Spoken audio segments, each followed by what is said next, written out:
So, let's get into today's topics. First of all, gold has officially crossed over $4,000. The path to $5,000 is not far away, and it's not speculation. It's structure. This isn't about hype or short-term sentiment. What we're seeing in financial markets, commodities, geopolitics, it's a reflection of the deep systemic changes that have been years in the making. Banks today, for instance, hold more gold than US Treasuries. You need to think about that for a moment. It tells you everything you really need to know about where confidence now resides. The global financial system is quietly but decisively prioritizing tangible value over paper promises, essentially the debt-based Ponzi scheme. So let's break this down. First of all, central banks and governments are printing money to sustain a financial system that is no longer sustainable itself. Since January of 2025, this year, the US dollar has already lost over 8.3% of its purchasing power. That's not an abstract number. This is the silent erosion of wealth in real time. Meanwhile, US Treasuries, US debt, once was considered to be a gold standard of global safety. It was treated that way.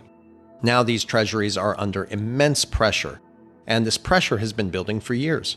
So essentially, the bond market, once the core of global liquidity, is now a ticking time bomb. It's a ticking liability. And that's why regulators and financial institutions have quietly reclassified gold as a Tier 1 asset class under Basel III regulations and requirements. Ladies and gentlemen, that single move alone has elevated gold to the same status as cash. Basically, zero risk. It's a quiet admission, you could say, that the foundation of fiat finance is cracking, breaking, whatever you want to call it. But it's falling apart, basically. And that's why they're trying to front-run people on this, and that's why it never made headline news. So what we're witnessing isn't just a gold rally with gold breaking $4,000. It's basically gold being reintroduced into the monetary system, not as an investment, but as collateral. Digital integration at this point is inevitable, because this is where we're going. And this is where it gets interesting. I've been working on this for many years, trying to understand the trajectory of where the merging between gold and digital assets were going to take place. We already can confirm that the world is not going back to purely physical gold standard. It's moving towards a digital gold standard where essentially tokenized value and real physical tangible assets can coexist with each other within a programmable financial system. The World Gold Council, the International Monetary Fund, and the Bank for International Settlements, as well as the World Bank, have all confirmed the same direction, what I've been explaining for many years now. The merging of stablecoins, tokenized assets, and central bank gold reserves into a single interoperable framework.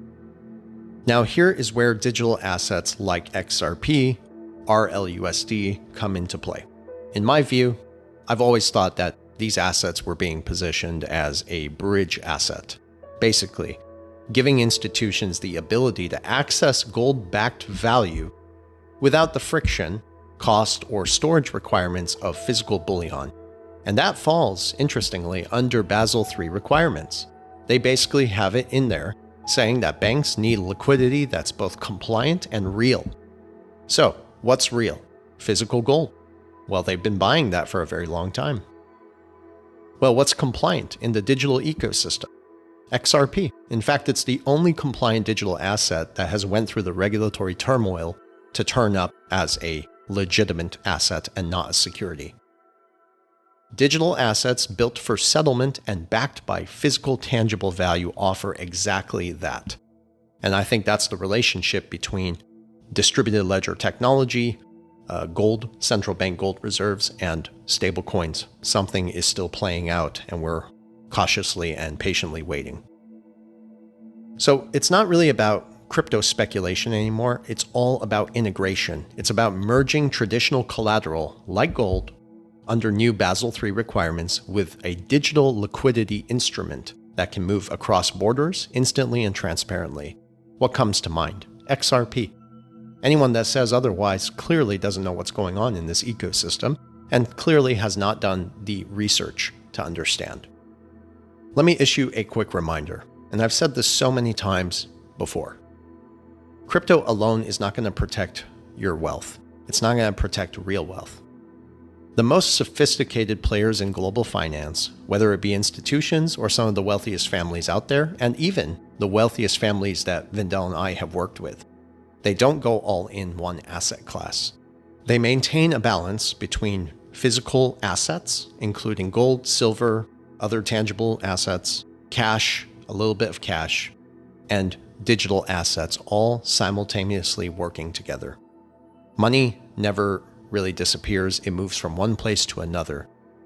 If you have this three-tier strategy, like many of us in our ecosystem do, when markets move, no matter what direction, you're always in a position to profit in some way, form, or fashion, or preserve your wealth in some way, form, or fashion. Listen, real wealth is not about chasing volatility or momentum. It's about protecting the purchasing power that you've worked so hard for and trying to maintain the optionality when the system does reset.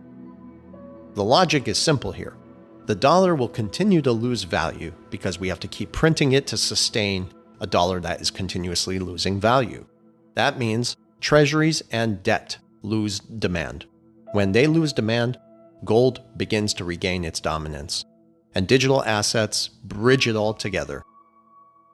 All you need to do is invert the dollar's purchasing power, and mathematically, you start to see the gold price going higher and higher.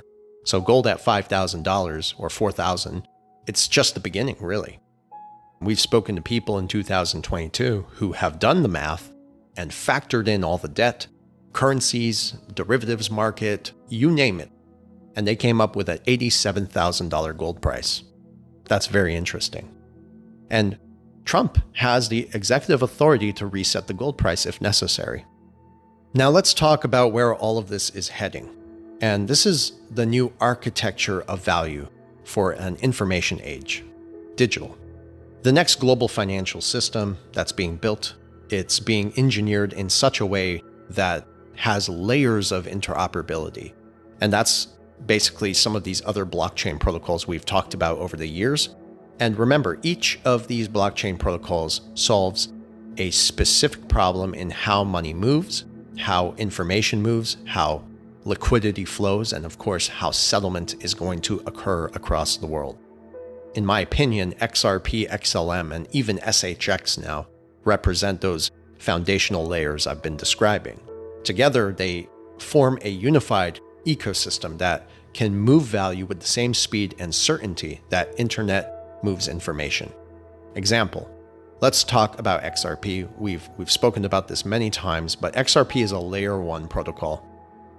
XRP stands for Cross-Border Remittance Protocol. That is essentially institutional settlement and liquidity. So XRP is the institutional layer. It's designed to solve one of the world's oldest problems in finance, the inefficiencies of cross-border settlements. Unlike many of the speculative assets and cryptocurrencies, XRP was supposed to replace the banks, but unfortunately, through regulatory overreach, the institutions built infrastructure around XRP where it's basically being used to connect the banks to everything. Ripple built the foundation. That's what we call RippleNet.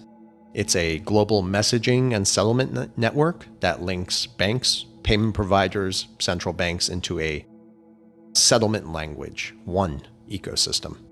Interestingly, XRP is the digital asset that they use as the settlement engine that sits upon the Ripple network, delivering on-demand liquidity without pre-funded accounts. This is huge, ladies and gentlemen. It's a game changer. In short, Ripple built the rails, XRP moves the value, and that kind of positions XRP as an institutional-grade digital reserve asset, as well as a neutral bridge for global liquidity, and you can call it the backbone of wholesale financial systems. Layer 2, very important, is XLM. This essentially is retail and global inclusion, banking the unbanked or underbanked. You've seen the motto. Now, while XRP powers institutions, XLM, Stellar Lumens, empowers people, businesses, etc. Stellar was designed to make money universally accessible. That means allowing anyone, anywhere to send, receive, and store value instantly and affordably. So this is the retail layer, connecting wallets, fintech companies, remittance platforms into global payment networks. Where XRP connects the top of the financial pyramid, XLM connects the base. That ensures value flows freely between individuals, small businesses, and emerging economies. It's the public-facing counterpart to XRP's institutional framework, and together they represent the top and the bottom of the same ecosystem. One is for scale, the other is for accessibility, and I've written a detailed explanation on this on my X account. It's labeled The Complementary Relationship Between XRP and XLM. Now, layer 3 is where it gets very interesting, and I've been studying this a lot and trying to understand it better. SHX is a liquidity and infrastructure bridge, you could say. SHX, it's important to note, was built on the Stellar network, so it falls into the same compliance that Stellar does, XLM. SHX powers the company called Stronghold, which is a regulated payment infrastructure platform that basically connects fiat currencies and digital finance through a compliant on and off ramp. I think it's important that you note, I said regulated and compliant. The future of digital money, I promise you, ladies and gentlemen, is going to be about compliance. So SHX provides the operational liquidity that is necessary to keep the system moving. It supports businesses, fintech, and stablecoin issuers, this is important, with the tools to move money across the network securely and instantly. Basically, it's a form of plumbing of the ecosystem. And SHX can connect XRP's institutional liquidity with XLM's retail accessibility under one standardized interoperable framework. So if we're to look at the system as a whole, here's how it would be structured. You have XRP as institutional settlement and liquidity, XLM as retail payments and financial inclusion, and SHX, the infrastructure bridge between fiat and crypto. 3 layers, one ecosystem, all ISO compliant, all interoperable, all moving in the same direction and towards the same destination. A unified, real-time financial internet. And I don't think this is a coincidence. This is obviously by design. As the world begins to transition from fiat to digital, and this is already happening, it's a snowball effect, it's just accelerating, there's going to be a tri-layer architecture that ensures money, whether it be physical, tokenized, or digital, can move seamlessly through this unified infrastructure. It's essentially the blueprint for a financial system that is now liquid, compliant, and inclusive. And that's kind of where XRP connects to global institutions, while XLM is empowering individuals, right? And these are their talking points. And SHX basically bridges the liquidity that binds them together. And I know for a fact that the conversation has been dominated so far by Bitcoin, Ethereum, Cardano, Solana, oh my God. But none of these technologies were built for this level of interoperability and institutional integration. Mark my words.